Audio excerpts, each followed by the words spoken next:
बातम्यामध्ये सदैव अग्रस्थानी आणि महाराष्ट्रातही नंबर 1। आपण पाहत आहात महाराष्ट्र न्यूज 1। वर्दीतील माणुसकी, ठाणेदार रामकृष्ण पवारांनी स्वखर्चातून केला खूनग्रस्त महिलेचा अंत्यविधी।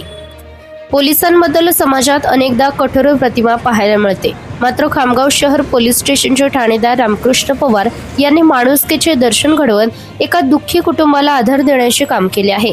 खुनातील मृत महिलेच्या अंत्यविधीसाठी त्यांनी स्वखर्चातून आर्थिक मदत करून संवेदनशीलतेचा आदर्श निर्माण केला आहे।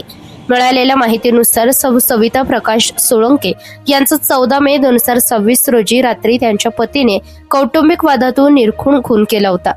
या घटनेमुळे खामगाव शहरासह परिसरात मोठी खळबळ उडाली होती।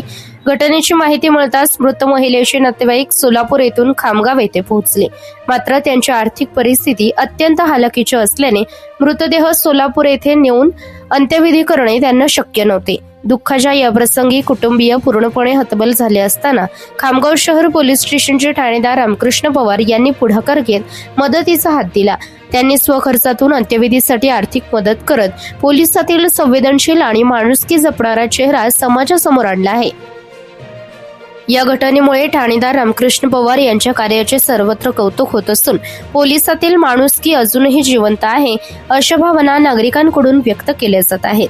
महाराष्ट्र न्यूज 1 साठी संपादक इस्माईल शेख, बुलढाणा।